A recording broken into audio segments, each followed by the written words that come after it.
നമുക്ക് വേദയുടെയും വിക്രത്തിന്റെയും നല്ലൊരു കഥ ആയിട്ടാലോ? വീഡിയോ ഇഷ്ടപ്പെടുവാണെങ്കിൽ ഒന്ന് ലൈക്ക് ചെയ്ത് ഹൈപ്പ് ചെയ്യാൻ മറക്കരുതേ. അതോടൊപ്പം തന്നെ ആദ്യമായി കാണുന്നവരാണെങ്കിൽ സബ്സ്ക്രൈബ് ചെയ്യാനും മറക്കരുത് കേട്ടോ. അങ്ങനെ ഒടുവിൽ ഗൗരി മോൾ രാവിലെ സ്കൂളിലേക്ക് പോകുമ്പോൾ ബോഡി ഗാർഡായിട്ട് വിക്രം ബസ്സിന്റെ പിന്നാലെ പോവാണ്. കുറച്ചു ദൂരം ചെന്ന് കഴിഞ്ഞപ്പോഴത്തേനും കുട്ടികളൊക്കെ ഗൗരിമോളെ കളിയാക്കാൻ തുടങ്ങി. അയ്യേ, ഇതെന്താടി നിന്റെ പിന്നാലെ അയാൾ വരുന്നേ? നിന്റെ ബോഡി ഗാർഡ് അയാളല്ലേ ചോദിച്ചു. അപ്പൊ നിനക്ക് പേടിയാ? ഷെയിം എന്നൊക്കെ പറഞ്ഞുകൊണ്ട് കുട്ടികളെ കളിയാക്കി കഴിഞ്ഞപ്പോൾ ഗൗരിമോൾക്ക് ഭയങ്കര വിഷമം. പെട്ടെന്ന് ഗൗരിമോൾ സ്റ്റോപ്പ് ഇട്ടെന്ന് പറഞ്ഞു. എന്നിട്ട് ഡ്രൈവറുടെ അടുത്ത് എന്നിട്ട് പറഞ്ഞു, അങ്കളെ ഈ ബസ് ഒന്ന് നിർത്താൻ പറഞ്ഞു. എന്താ മോളെ? നിർത്താനല്ലേ പറഞ്ഞേ. നിർത്തി കഴിഞ്ഞപ്പോഴത്തേനും ഗൗരിമോൾ ചാടി ഇറങ്ങി. അപ്പോഴേക്കും ആയ പിന്നാലെ വന്നു. മോളെ ഇത് എങ്ങോട്ടാ പോണേന്ന് ചോദിച്ചോണ്ട്. അപ്പോഴേക്കും വിക്രം ബൈക്ക് നിർത്തി. വിക്രത്തിന്റെ അടുത്തേക്ക് ഗൗരിമോൾ വന്നിട്ട് പറഞ്ഞു, അതെ നിങ്ങൾ ഇനി എന്റെ പിന്നാലെ വരണ്ട, പറഞ്ഞത് കേട്ടല്ലോ, നിങ്ങൾ എങ്ങോട്ടാന്ന് വെച്ച് പോയിക്കോളാൻ പറഞ്ഞു. അപ്പോഴേക്കും ആയ വന്ന് ഗൗരിമോളെ കൂട്ടിക്കൊണ്ടുപോയി ബസ്സിലേക്ക് കയറ്റി. വിക്രത്തിന് ചിരി വരുന്നുണ്ടായിരുന്നു. അങ്ങനെ സ്കൂൾ ബസ് സ്കൂളിലേക്ക് എത്തിക്കഴിഞ്ഞപ്പോഴത്തേനും വിക്രം പിന്നാലെ വന്നു. ആ സമയത്ത് ഗൗരിമോൾ വന്നിട്ട് പറഞ്ഞു, ദേ നിങ്ങൾ സ്കൂളിൻ്റെ അങ്ങോട്ടേക്കാനും കയറിയാക്കരുത്, പറഞ്ഞത് കേട്ടല്ലോ, എനിക്ക് ദേഷ്യം വരുന്നുണ്ടെന്ന് പറഞ്ഞു. വിക്രത്തിന് ചിരിയാണ് വന്നത് ആ കുഞ്ഞ് സംസാരമൊക്കെ കേട്ട് കഴിഞ്ഞപ്പോൾ. അങ്ങനെ ഗൗരിമോളും ഫ്രണ്ട്സും അങ്ങോട്ട് കയറിപ്പോയി.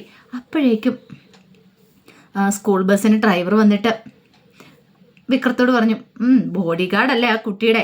പോലീസിലാണോ ജോലി എന്ന് ചോദിച്ചു. അല്ല, കുഞ്ഞികൃഷ്ണൻ ചേട്ടനോട് അത് ആര് പറഞ്ഞു? എൻ്റെ പേരൊക്കെ അറിയാവോ? പിന്നെ അല്ല, ഒറ്റ ദിവസം കൊണ്ട് പേരൊക്കെ പഠിച്ചോ? ഇവിടെയുള്ള എല്ലാവരുടെയും പേരും കാര്യങ്ങളൊക്കെ എനിക്കറിയാം. അപ്പം പോലീസിൽ തന്നെ? അങ്ങനെയൊന്നും അല്ല, പോലീസിലല്ല എന്ന് പറഞ്ഞു. ഇതുവരെയായിട്ടും പോലീസിലായിട്ടില്ല. ഓഹോ, അങ്ങനെയാണെങ്കിൽ മിക്കവാറും വേറെ എന്തേലും ആയിരിക്കും, കേസ് അന്വേഷിക്കാൻ വന്നതായിരിക്കും അല്ലേന്ന് ചോദിച്ചു.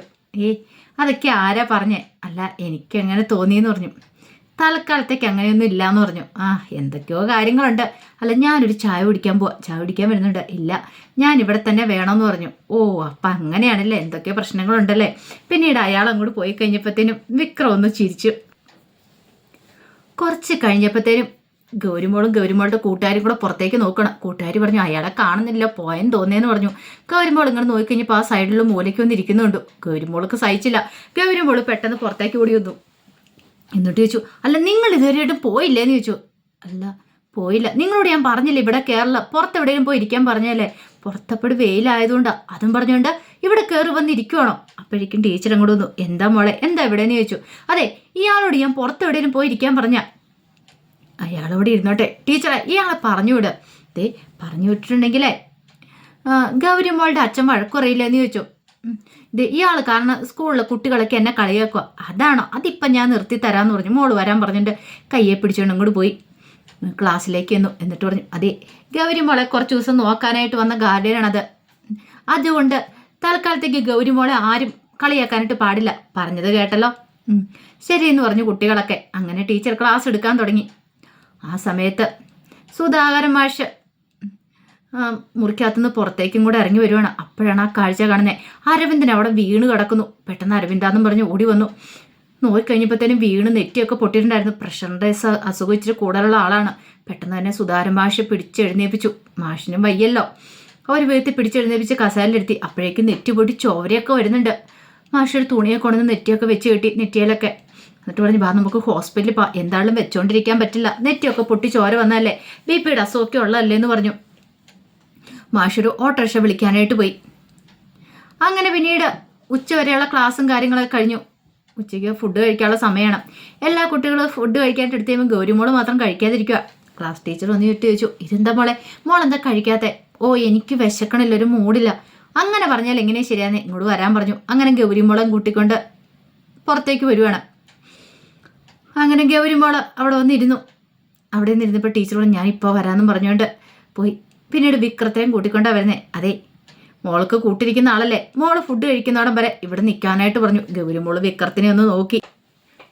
പിന്നീട് ടീച്ചർ പറഞ്ഞു, അതെ ഗൗരിമോള് ആഹാരം മൊത്തം കഴിക്കണം എന്ന് പറഞ്ഞു. അങ്ങനെ ടീച്ചർ അങ്ങോട്ട് പോയി. ഗൗരിമോൾക്ക് എന്ത് ചെയ്യണമെന്ന് അറിയത്തില്ല. ഗൗരിമോൾ പറഞ്ഞു, എനിക്ക് വേണ്ടാന്ന് പറഞ്ഞു. അപ്പോഴേക്കും വിക്രം പറഞ്ഞു, അത് പറഞ്ഞിട്ട് കാര്യമില്ല, മൊത്തം കഴിക്കണം. മോള് മൊത്തം കഴിച്ചില്ല പ്രശ്നവും. എന്നെ മോളെന്നൊന്നും വിളിക്കണ്ട, ഞാൻ നിങ്ങളുടെ മോളൊന്നും അല്ല. എന്നാ ഗൗരിക്കുട്ടി അല്ലെങ്കിൽ ഗൗരി മാടെന്ന് വിളിക്കാം. എന്തിനാ മാടെന്ന് വിളിക്കുന്നേ?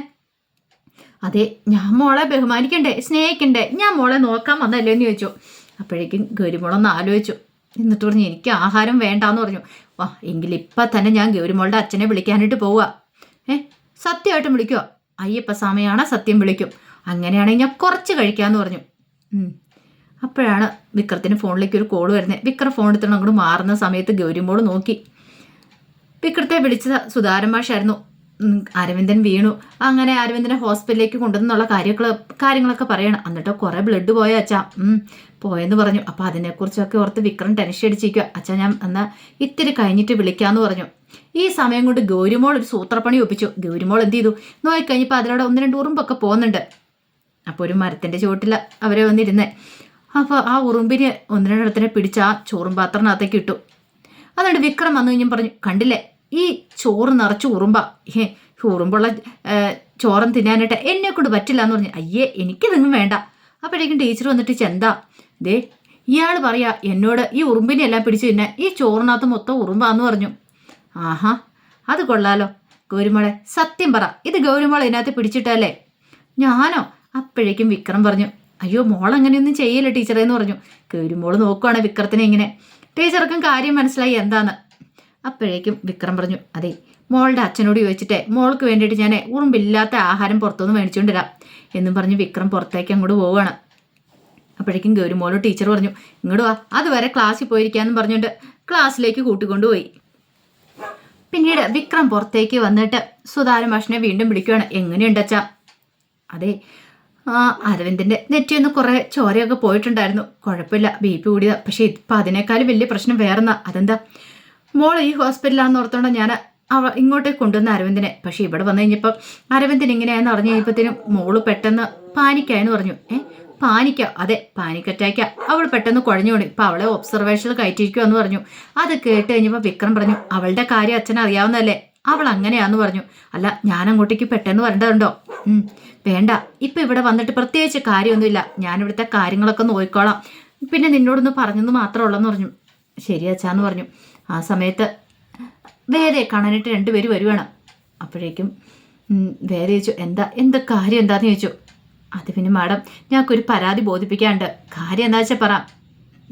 ഇരിക്കാനൊക്കെ പറഞ്ഞു. അവിടെ നിൽക്കുന്നുണ്ടും പറഞ്ഞു, ഓ തമിഴാണല്ലേ. അങ്ങനെ തമിഴ് സംസാരിച്ച് കഴിഞ്ഞപ്പോഴത്തേനും ആ ചെറുപ്പക്കാരൻ പറഞ്ഞു, ഞാൻ മലയാളിയാ, എൻ്റെ പേര് ധനേഷ്, ഇത് മല്ലി എൻ്റെ ഭാര്യയാന്ന് പറഞ്ഞു. അല്ല കാര്യം എന്താ വെച്ചാൽ പറ.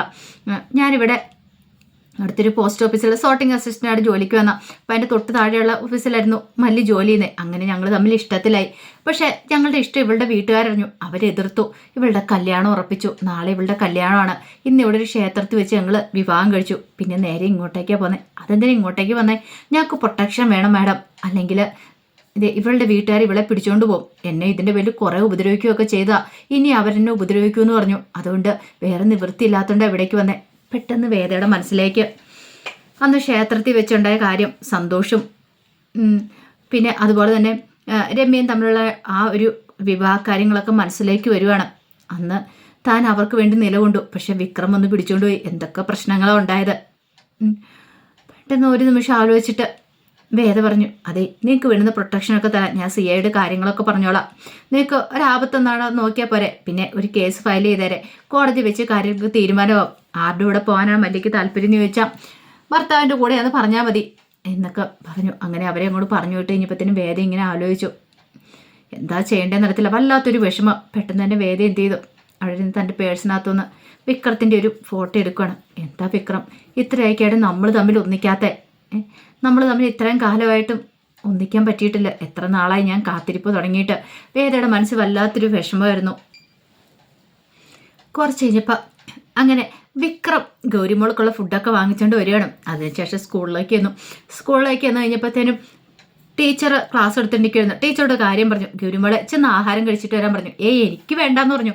അത് പറഞ്ഞിട്ട് കാര്യമില്ല, ആഹാരം കഴിക്കണം, ആഹാരം കഴിക്കാതിരുന്ന് ശരിയാകത്തില്ലെന്ന് പറഞ്ഞു.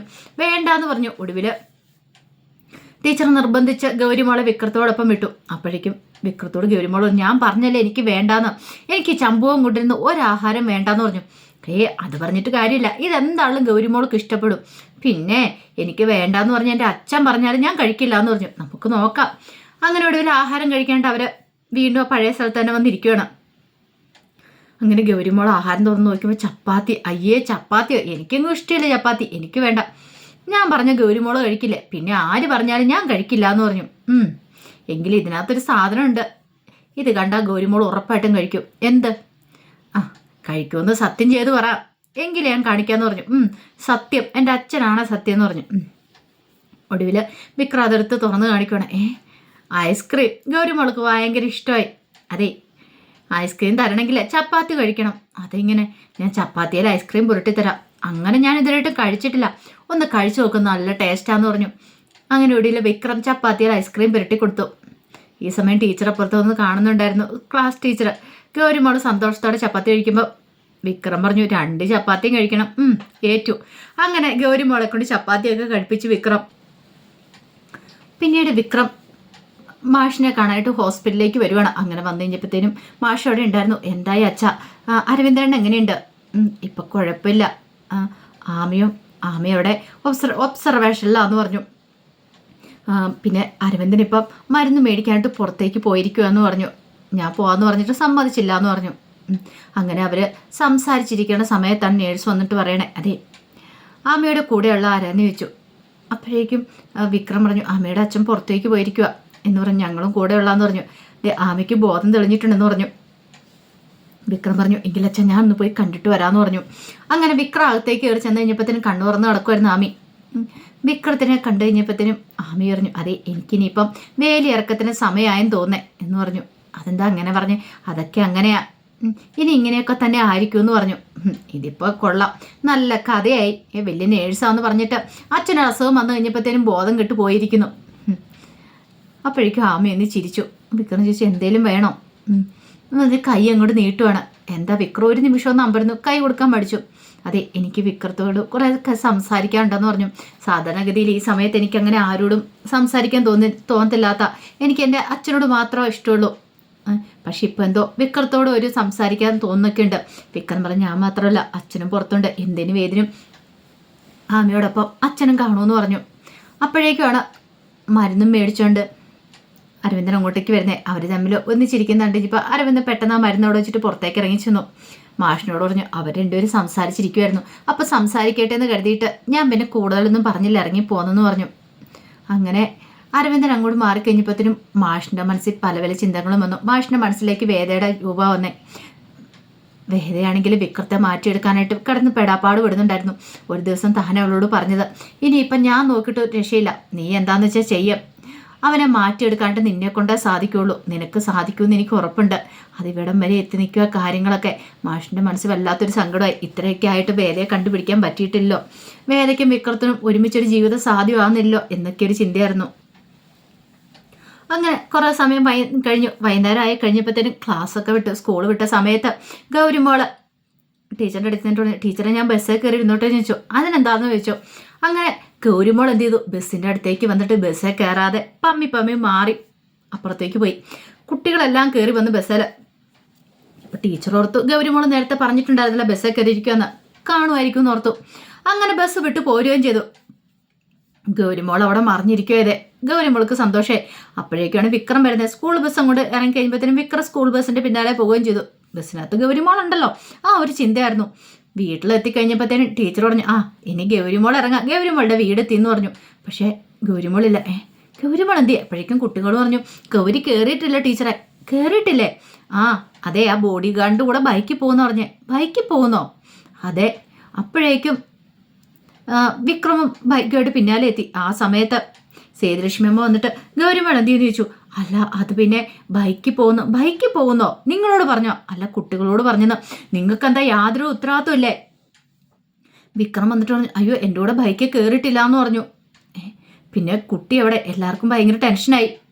ആ സമയത്ത് സേതുലക്ഷ്മിയമ്മ ദേഷ്യപ്പെട്ടു, നിങ്ങൾക്കൊരു കുട്ടിയെ നോക്കാൻ പറ്റില്ലേ? ബസ്സൊക്കെ കയറി കഴിയുമ്പോൾ എല്ലാ കുട്ടികളും ഉണ്ടോ എന്ന് നോക്കണ്ടേ? നിങ്ങൾ പിന്നെ എന്തെടുക്കുമായിരുന്നു? നിങ്ങളൊക്കെ വിശ്വസിച്ച് എങ്ങനെയാണ് കുട്ടിയെ സ്കൂളിലേക്ക് വിടുന്നേ?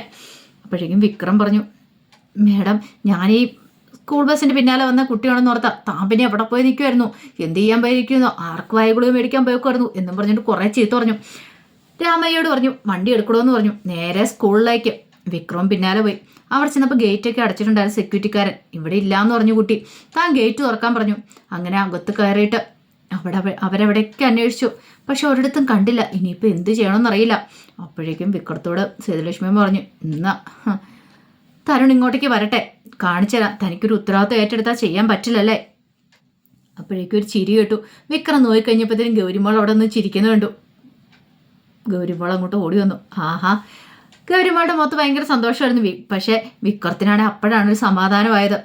സേതുലക്ഷ്മി വന്നിട്ട് ചോദിച്ചു, അപ്പം നീ ഇവിടെ മറിഞ്ഞിരിക്കുമായിരുന്നു? ആ, ഞാനേ ചമ്പുവിനെ പറ്റിക്കാൻ വേണ്ടിയായിരുന്നു പറഞ്ഞു. നീയും നിന്റെ ഒരു ചമ്പുവിന് ഒറ്റയാണങ്ങ് വെച്ച് തന്നാണ്ടല്ലോ. നിന്റെ തന്ത ഇങ്ങോട്ടേക്ക് വരട്ടെ, കാണിച്ചു കൊടുക്കുന്നുണ്ട്. വളർത്തു ദോഷം എന്നല്ലാതെ എന്തു പറയാനായിട്ടാ, മനുഷ്യനെ തീ തെറ്റിക്കാനായിട്ട്. കുറെ ദേഷ്യപ്പെട്ടു. അപ്പോഴേക്കും ഗൗരിമോൾക്ക് സങ്കടം വന്നു. ആ സമയത്ത് വിക്രം പറഞ്ഞു, വേണ്ട മേഡം, ഒന്നും പറയണ്ട, താൻ തൻ്റെ പണി നോക്കണോ. ഇത് ഞങ്ങളുടെ കുട്ടിയാ, താൻ വെറും ബോഡി ഗാർഡ് നിലയ്ക്ക് നിന്നാൽ മതി, കൂടുതൽ ഭരിക്കാൻ വരണ്ട. പറഞ്ഞത് കേട്ടല്ലോ, ഞങ്ങളുടെ കുട്ടിയെ ഞങ്ങൾ ചിലപ്പം വഴക്ക് പറയും, അടിക്കുകയൊക്കെ ചെയ്യുമെന്ന് പറഞ്ഞു. ഈ സമയത്ത് ഗൗരിമോള് പറഞ്ഞു, ഇതുണ്ടല്ലോ രാക്ഷസിയ എന്ന് പറഞ്ഞു. ഗൗരിമോള് കാണുന്ന കാട്ടുള്ള രാക്ഷസിയ. അത് കേട്ട് കഴിഞ്ഞപ്പോൾ സേതുലക്ഷ്മി അമ്മയ്ക്കൊപ്പം നാണക്കേടായി. അതുപോലെ തന്നെ രാമയ്യ രാക്ഷസനും വന്നു പറഞ്ഞു. വിക്രം പറഞ്ഞു, അയ്യോ അങ്ങനെയൊന്നും പറയരുതെന്ന് പറഞ്ഞു, ഞാൻ ഇനിയും പറയുമെന്ന് പറഞ്ഞു. അങ്ങനെ ഒടുവിൽ ഗൗരിമോളെ കൂട്ടിക്കൊണ്ട് വീട്ടിലേക്ക് വന്നു. വീട്ടിൽ വന്നു കഴിഞ്ഞപ്പോഴത്തേന് സേതുലക്ഷ്മി അമ്മയ്ക്ക് വീണ്ടും ദേഷ്യം. ഇന്ന് നിന്റെ അച്ഛനോട് പറഞ്ഞിട്ട് രണ്ടെണ്ണം നിനക്ക് ഞാൻ തരും, ഒറ്റയെണ്ണം കിട്ടുക എന്നാണ്ടല്ലോ. ഗൗരിമോള് കരയാൻ തുടങ്ങി. നിന്റെ കള്ളക്കരച്ചിൽ വേണ്ട. വിക്രം ഇടപെട്ടു. അതെ മാഡം, എല്ലാവരുടെ മുന്നിൽ വെച്ച് ഇങ്ങനെ പറയുമ്പോൾ കുട്ടിക്ക് സങ്കടമാവില്ലേ? മുറി കൊണ്ടുപോയി വെച്ച് വേണം അവളെ വഴക്ക് പറയാനായിട്ട്. അവളെ വെറുതെ വേദനിപ്പിക്കരുത്. അതെ, ഞങ്ങളുടെ കുട്ടിയുടെ കാര്യം ഞാൻ നോക്കിക്കോളാം, ഇങ്ങോട്ട് വാടിയെന്ന് പറഞ്ഞു. ഗൗരിമോള് ഞാൻ വരത്തില്ല എന്നും പറഞ്ഞ് നിൽക്കുകയാണ്. ദേഷ്യത്തോടു കൂടി സേതുലക്ഷ്മി അമ്മ അകത്തേക്ക് ഭാഗമായിട്ട് അങ്ങോട്ട് കയറിപ്പോയി. ആ സമയം രാമയ്യയും വിക്രത്തെ നോക്കിയിട്ട് അങ്ങോട്ട് പോകുമ്പോഴത്തേനും വിക്രം ചോദിച്ചു, അതെ എന്ത് പറ്റി? എന്നെ പറ്റിക്കാൻ വേണ്ടിയിട്ടല്ലേ ചോട്ടാക്കടകനോട് മറിഞ്ഞിരുന്നേന്ന് ചോദിച്ചു. ഇപ്പം ഞാൻ പറ്റിക്കപ്പെട്ടില്ലേന്ന് ചോദിച്ചു. ചെമ്പൂവൻ തോറ്റുപോയില്ലേ? പിന്നെന്തിനാ ഗൗരിമോള് കരയുന്നേ? ചോട്ടാക്കടൻ ചിരിക്കുമല്ലേ വേണ്ടതെന്ന് ചോദിച്ചു. അതെ, എങ്കിൽ പിന്നെ ചിരിക്കുക, സന്തോഷമായിട്ട് പോയിട്ടേ പാലൊക്കെ എടുത്ത് കുടിക്കുക, ഇനി കരയൊന്നും ചെയ്യരുത് എന്നൊക്കെ പറഞ്ഞുകൊണ്ട് ഗൗരിമോളെ സമാധാനിപ്പിച്ച് അകത്തേക്ക് ഏറ്റുവിട്ടു. പിന്നീട് രാത്രിയായി കഴിഞ്ഞ് കഴിഞ്ഞപ്പോഴത്തേനും വിക്രത്തിൻ്റെ അരിയിലേക്ക് ജോലിക്കാരി വന്നിട്ട് പറഞ്ഞു, അതെ ഇവിടെയാണോ കിടക്കണേ? രാമയ്യയുടെ മുറി വന്ന് കിടക്കാൻ പറഞ്ഞു. ശീലാദേവി ഇത് പറഞ്ഞു കഴിഞ്ഞപ്പോഴത്തേനും വിക്രം പറഞ്ഞു, വേണ്ട, ഞാൻ ഇവിടെ എവിടെയും കിടന്നോളാം, ഇവിടെ എങ്ങനെയാ കിടക്കണേ? അങ്ങനെയാണ് ഞാനൊരു പായം എന്തെങ്കിലും കൊണ്ടുതരാം. വേണ്ട, അതിൻ്റെ ആവശ്യമൊന്നും ഇല്ലയെന്ന് പറഞ്ഞു. ഇത്തിരി കഴിയുമ്പോഴത്തേനും തണുക്കും, അതൊന്നും സാരമില്ല, ഞാൻ എന്താണെന്ന് വെച്ചാൽ ചെയ്തോളാന്ന് പറഞ്ഞു. അപ്പോഴേക്കും അവിടേക്ക് ഗൗരിമോള് വന്നു. ഇതാ ചമ്പുകന് കിടക്കാനുള്ള ടെൻ്റെന്ന് പറഞ്ഞു. ടെൻ്റാ? അതെ. അപ്പോഴേക്കും ശീലാദേവി വെച്ചു, ഇതെവിടെ നിന്ന് കിട്ടി? അതിതൊക്കെ കിട്ടി, അച്ഛനടിക്ക് ടൂറ് പോകുന്ന സമയത്തെ ഈ ടെൻറ്റും കൊണ്ട് പോകും, അതെ ടെൻ്റ് അടിച്ച് കിടക്കാറുണ്ടെന്ന് പറഞ്ഞു. അപ്പം ഞാനത് എടുത്തുകൊണ്ട് വന്നാ ചമ്പുകന് കിടക്കാൻ വേണ്ടിയിട്ട്. അപ്പോഴേക്കും വിക്രം പറഞ്ഞു, അങ്ങനെയാണെങ്കിൽ ഞാനിത് പുൽത്തകടി കൊണ്ട് അടിക്കാന്ന് പറഞ്ഞു. അത് മതിയെന്ന് പറഞ്ഞു. അങ്ങനെ പുൽത്തകടിയിൽ അവർ കൊണ്ട് അടിക്കുന്ന സമയത്ത് ശീലാദേവിയും കൂടെ കൂടി. അപ്പോഴേക്കും ശീലാദേവി ചോദിച്ചു, നീ എന്തിനാ ഇത് വിക്രത്തിനെടുത്ത് കൊടുത്തതെന്ന്? വിക്രത്തിനല്ല, വിശ്വത്തിനെടുത്ത് കൊടുത്തതെന്ന് ചോദിച്ചു. അപ്പോഴേക്കും പറഞ്ഞു, അതിനൊരു കാരണമുണ്ട്. എന്ത് കാരണം? അപ്പോഴാണ് അവിടുന്ന് സേതുലക്ഷ്മി അമ്മ വിളിക്കുന്നത്. ഷീല ഇത് എവിടെയാണെന്ന് ചോദിച്ചു. വരുവാന്നും പറഞ്ഞ് ഷീല അങ്ങോട്ട് പോയി. ആ സമയം വിക്രം പറഞ്ഞു, എനിക്ക് കാര്യം എന്താണെന്നറിയാം. എന്താ? അതെ, രാത്രിയായി കഴിയുമ്പോഴത്തേനുവേ ചമ്പൂകനെ ഈ ഇതിനകത്ത് ടെൻറ്റിനകത്ത് കിടത്തിയിട്ട് ചോട്ടാക്കടകൻ്റെ ചെറിയൊരു പീപ്പിയുണ്ട്, അത് ഊതി കഴിയുമ്പോഴത്തേനും ചോട്ടാക്കടകൻ്റെ കൂട്ടുകാരൊക്കെ വരും, വന്നിട്ട് ചമ്പൂവിനെ ആക്രമിക്കും. അതിനു വേണ്ടിയിട്ടല്ലേ? അപ്പം കാർട്ടൂണിനകത്ത് നടക്കുന്ന പോലെയാന്നാ കുട്ടി വിചാരിച്ചുകൊണ്ടിരിക്കുന്നത്. അത് കേട്ടതും ഗൗരിമോള് പറഞ്ഞു, അതെ അതെ അങ്ങനെയാന്ന് പറഞ്ഞു. അപ്പം എന്നെ തോൽപ്പിക്കാൻ വേണ്ടിയിട്ടാ. ശരിയാ, പക്ഷെ ഞാനങ്ങനെ തോറ്റുപോയില്ല. അതെന്താ അങ്ങനെ? തോറ്റുപോവില്ല എന്ന് പറഞ്ഞാൽ തോറ്റുപോയില്ല. ഞാൻ ആരാന്നറിയാവോ? ചമ്പൂവൻ എന്ന് പറഞ്ഞിട്ടുണ്ടെങ്കിൽ വിക്രമാദിത്യ മഹാരാജാവ് അങ്ങനെ തോറ്റു പോകത്തില്ല. ഒരു നിമിഷം വല്ലാതെയായിപ്പോയി. ഗൗരിമോള് പറഞ്ഞു, പിന്നെ നിങ്ങൾ വിക്രമാദിത്യ മഹാരാജാവ് ഒന്നുമല്ല, വെറും ചമ്പൂവും മാത്രം, എനിക്ക് നന്നായിട്ട് അറിയാമെന്ന് പറഞ്ഞു. ഒടുവിൽ സേതുലക്ഷ്മി അമ്മ വന്നിട്ട് ചോദിച്ചു, നീ എവിടെ എന്തെടുക്കുക മോളെ? ഞാൻ അങ്ങോട്ട് വരുവാ. അപ്പോഴേക്ക് സേതുലക്ഷ്മി അമ്മ അങ്ങോട്ട് ഇറങ്ങി വന്നു. നീ ഇവിടെ എന്തെടുക്കുക? അല്ല, ഇയാൾ ഇവിടെയാണോ കിടക്കുന്നത് ടെൻറ്റിനകത്ത്? ഞാനിവിടെ കിടന്നോളാം. ഒരു കണക്കിന് അതാ നല്ലത്, ബോഡി ഗാർഡ്സൊക്കെ പുറത്ത് കിടക്കാൻ നല്ലത്, വാ മോളെ എന്നും പറഞ്ഞുകൊണ്ട് അങ്ങ് പോകുന്ന സമയത്ത് മോള് പറഞ്ഞു, അതെ അയാൾ ചമ്പൂകന, വിക്രമാദിത്യനൊന്നും അല്ല, വിക്രമാദിത്യ മഹാരാജാവൊന്നുമല്ല. ചമ്പൂവിൻ്റെ കയ്യിലൊരു പുക്കറി കത്തിയുണ്ടത്, ആ പുക്കറി കത്തിയൊന്നും അയാളുടെ കയ്യിലില്ല എന്നൊക്കെ പറഞ്ഞിട്ട് പിറുപിറുത്തോണ്ടാണ് പോകുന്നത്. ദേഷ്യമായിരുന്നു ഗൗരിമോൾക്ക്. അങ്ങനെ മുറിയിലേക്ക് വന്നു കഴിഞ്ഞിട്ട് ഗൗരിമോള് വേദയെ വിളിക്കുകയാണ്. വേദയെ വിളിച്ച് വിശേഷങ്ങളൊക്കെ പറയണം. ആ ചമ്പൂകനുണ്ടല്ലോ, അയാൾ ഇഷ്ടമില്ലെന്നോ? അതെ, ചമ്പൂവനെ എനിക്കിഷ്ടമില്ല. ചോട്ടാക്കടനെ അയാൾ തോൽപ്പിക്കുമെന്നൊക്കെ പറയുന്നേ. അയാളുടെ കയ്യിലൊരു പുക്കറി കത്തി ഉണ്ടെന്നോ, അത് വെച്ചിട്ട് അയാൾ ചോട്ടാക്കടകനെ തോൽപ്പിക്കുമെന്ന്. അങ്ങനെ പറഞ്ഞു. അതേന്നെ, അയാൾ ചമ്പുവനല്ല, വിക്രമാദിത്യ മഹാരാജാവാന്നാ പറയണേ. വിക്രമാദിത്യ മഹാരാജാവോ? അയാൾ അങ്ങനെയാന്നേ പറയുന്നേ, അയാൾ ചമ്പുവൻ തന്നെയാ. പെട്ടെന്ന് വേദയുടെ മനസ്സൊന്നും വല്ലാതായി. വിക്രമാദിത്യൻ എന്നുള്ള പേര് കേട്ട് കഴിഞ്ഞപ്പോഴത്തേനും വിക്രത്തിനെ കുറിച്ചുള്ള ഓർമ്മകൾ വന്നു. ആ, അത് ശരി, എന്തേലും ആട്ടെ എന്നൊക്കെ പറഞ്ഞ് വേദ മോളെ സമാധാനിപ്പിച്ച് ഫോൺ കട്ട് ചെയ്താലും വേദയ്ക്കാണെങ്കിൽ വിക്രത്തെക്കുറിച്ചുള്ള ഓർമ്മകളായിരുന്നു. അപ്പോഴേക്കും ഗൗരി മോള് തരുണിനെ വിളിക്കാൻ തുടങ്ങി. മോളെ ഞാൻ അങ്ങോട്ട് വിളിക്കാനിരിക്കുമായിരുന്നു, അതല്ലേ അച്ഛനെ ഞാനിപ്പോൾ അങ്ങോട്ട് വിളിച്ചേ. അല്ല, എന്തൊക്കെയുണ്ട് മോളെ, കുറേ കാര്യങ്ങൾ പറയാനുണ്ടെന്ന് പറഞ്ഞ് ഗൗരി മോള് വിശേഷങ്ങൾ പറയണം. ആ സമയത്ത് വേദ വിക്രത്തെക്കുറിച്ചുള്ള ഓർമ്മകൾ മൊഴിയിരിക്കുമായിരുന്നു. വീട്ടിലായിരുന്ന സമയത്ത് ഒരു ദിവസം വിക്രം താമസിച്ച് വന്ന ദിവസം താൻ വിക്രത്തോടൊരു കഥ പറഞ്ഞു. ഒരമ്മയുടെ 3 മക്കളുടെയും കഥ. ഒരമ്മയ്ക്ക് 3 മക്കളുണ്ടായിരുന്നു. മൂത്തയാൾ അമ്മ എന്തുണ്ടായി കൊടുത്താലും കണ്ണടച്ച് കഴിക്കും. രണ്ടാമത്തെ ആൾ അങ്ങനെയല്ല, അയാൾ സ്വന്തം കാര്യം നോക്കുന്നവനായതുകൊണ്ട് ഇത്തിരി കുറ്റമറിച്ചിലും കാര്യങ്ങളൊക്കെ ഉണ്ടായിരുന്നു. മൂന്നാമത്തെ ആളോ തൻ്റെ ഏടിയും തോന്നിയാസയൊക്കെ ആയിരുന്നു. പക്ഷെ അമ്മയെന്ന് വെച്ചാൽ ജീവനായിരുന്നു താനും. അതെല്ലാം കേട്ട് കഴിഞ്ഞപ്പോഴത്തേനും വിക്രം വേദ ഇങ്ങനെ നോക്കി. അപ്പോഴേക്കും വേദ പറഞ്ഞു, കഥ മനസ്സിലായല്ലോ അല്ലേ എന്നൊക്കെ ചോദിച്ചു. അപ്പം വിക്രത്തിൻ്റെ വീട്ടുകാരുടെയും കഥയാണ് വേദ പറഞ്ഞു തന്നെ. അപ്പം ആ കാര്യങ്ങളൊക്കെ വേദയുടെ മനസ്സിൽ കൂടെ ഇങ്ങനെ മിന്നുമായുമാണ്. വിക്രത്തോടൊപ്പമുള്ള ആ നല്ല നല്ല നിമിഷങ്ങൾ, വിക്രമാദിത്യൻ എന്നുള്ള പേര് കേൾക്കുമ്പോൾ തന്നെ വേദയുടെ മനസ്സിലേക്ക് പെട്ടെന്ന് വരുന്ന വിക്രത്തെക്കുറിച്ചുള്ള ഓർമ്മകളാണ്. അതിപ്പോൾ ഒരു കുഞ്ഞു പറഞ്ഞാൽ പോലും വേദയുടെ മനസ്സിലേക്ക് വിക്രത്തെക്കുറിച്ചുള്ള ചിന്തകൾ വരുവാണ്. അങ്ങനെ രാത്രിയായ സമയത്ത് ആമയുടെ മുറിയിൽ നിന്ന് അലറിക്കരച്ചിലും കാര്യങ്ങളും കേൾക്കുവാണ്. അയ്യോ അച്ഛ അമ്മയെന്നും പറഞ്ഞൊരു ഭയങ്കര കരച്ചിലാണ്.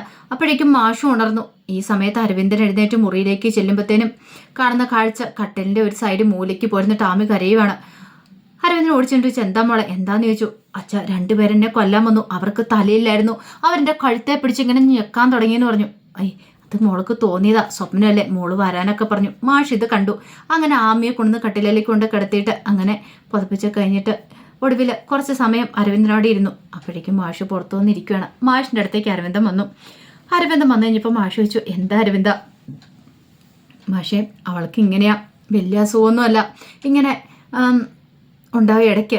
പക്ഷെ ഉണ്ടാകുന്ന സമയത്ത് ആരെങ്കിലും അടുത്തുണ്ടേ പ്രശ്നമില്ല, അല്ലെങ്കിൽ ഇങ്ങനെയായിരിക്കും എന്ന് പറഞ്ഞു. ഇനിയിപ്പോൾ അവൾ ഉണരില്ല, നേരം വെളുത്താൽ ഉണരത്തുള്ളായിരിക്കും. പക്ഷെ ആ സമയത്ത് ആരെങ്കിലും അടുത്ത് വേണമെന്ന് പറഞ്ഞു. വല്ലാത്തൊരു ബുദ്ധിമുട്ടായിരിക്കും അവൾക്ക്, ചെറുപ്പത്തിൽ എന്തോ കണ്ട് പേടിച്ചതിൻ്റെയാ എന്നൊക്കെ പറഞ്ഞു. അതെല്ലാം കേട്ട് കഴിഞ്ഞാൽ മാഷിന് ഭയങ്കര വിഷമമായി. പിറ്റേ ദിവസം രാവിലെ ഷീല ചായയൊക്കെ ആയിട്ട് വരുവാണ് ടെൻറ്റിനരിയിലേക്ക്.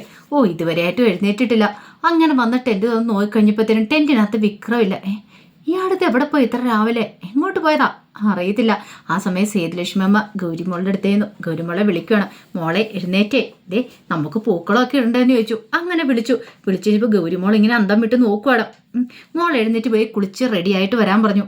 അങ്ങനെ ഗൗരിമോളെ ഏൽപ്പിച്ചിട്ട് സേതുലക്ഷ്മി അങ്ങോട്ട് പോയി കഴിഞ്ഞപ്പോഴത്തേനും ഗൗരിമോൾ ജനലിൽ കൂടെ പുറത്ത് നിൽക്കി നോക്കി. ടെൻ്റ് അവിടെയുണ്ട്, ചമ്പൂകൻ അവിടെ ഉണ്ടോ, ഇന്നലെ പറഞ്ഞ കാര്യങ്ങളൊക്കെ, ചോട്ടാക്കടകൻ ഇങ്ങനെ വെട്ടി വീഴ്ത്തു എന്നൊക്കെ പറഞ്ഞ്. ദൈവമേ, അപ്പം ഇനിയിപ്പോൾ എന്തായിരിക്കും? ആകപ്പാടെ ഗൗരിമോൾക്കൊരു വെപ്രാളമായി. ഇന്നലെ പറഞ്ഞ കാര്യങ്ങളൊക്കെ ആയിരുന്നു ഗൗരിമോളുടെ മനസ്സ് നിറയും. ഇതേ സമയത്ത് അരവിന്ദന് കുറച്ച് പൂവൊക്കെ പറിച്ചുകൊണ്ട് വന്ന് വെച്ചു. എന്നിട്ട് ആമിയെ വിളിക്കണം, വാ ആമി വന്ന് പൂക്കളം ഇടാൻ പറഞ്ഞു. ഞാനില്ലാന്ന് പറഞ്ഞു.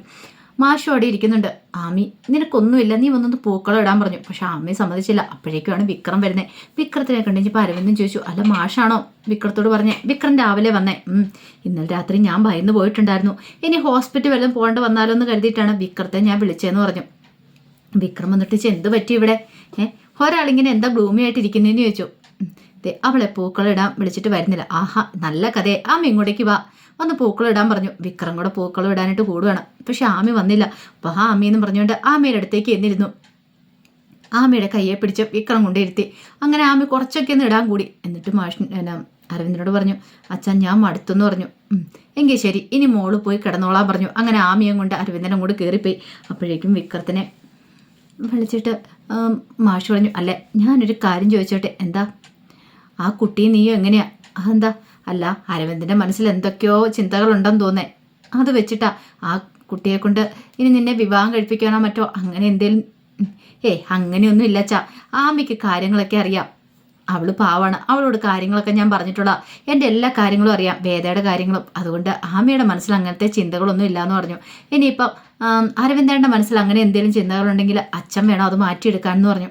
അങ്ങനെ അവർ രണ്ടുപേരും കൂടെ സന്തോഷത്തോടെ ഇരുന്ന് പൂക്കളം ഇടുവാണ്. അപ്പോഴേക്കും മാഷിനോട് വിക്രം പറഞ്ഞു, എത്ര കാലമല്ലേ നമ്മൾ രണ്ടുപേരും കൂടി ഒരുമിച്ചിരുന്നെങ്കിൽ പൂക്കളം ഇട്ടിട്ട് സന്തോഷത്തോടെ കൂടിയിട്ടാണ് അവർ പൂക്കളം ഒരുക്കുന്നത്. അപ്പോൾ അതിൻ്റെ കഥകളൊക്കെയാണ് കാണുന്നത്. ഇതിൻ്റെ ബാക്കി വിശേഷങ്ങളുമായിട്ട് വൈകുന്നേരം വരാട്ടോ. അപ്പം 3-4 ഭാഗമായിട്ടാണ് വരുന്നത്. അപ്പം വീഡിയോ ലെങ്ത് ആയതുകൊണ്ട് ഞാൻ ആദ്യത്തെ 3 ഭാഗം ഒരുമിച്ചാണ് ഇടുന്നത് കേട്ടോ. അപ്പോൾ ഇതിൻ്റെ ബാക്കി 2 ഭാഗം കൂടെ ഉണ്ട്. എല്ലാവർക്കും അറിയാം, ഇപ്പോൾ തിങ്കളാഴ്ച ദിവസം 5 ഭാഗങ്ങൾ ഒറ്റയടിക്ക് വരും. പക്ഷെ 5 ഭാഗം ഒരുമിച്ച് നമുക്ക് അപ്ലോഡ് ചെയ്യാൻ പറ്റത്തില്ല. വീഡിയോ കുറച്ച് നീണ്ടു പോകുന്നുണ്ട്. എന്താണെങ്കിലും ഇതിൻ്റെ ബാക്കി ഭാഗങ്ങൾക്കായി നിങ്ങളെല്ലാവരും കാത്തിരിക്കണം കേട്ടോ. ഒരിക്കൽ കൂടി എല്ലാവർക്കും ശുഭദിനം നേർന്നുകൊണ്ട് നിർത്തുന്നു. നന്ദി.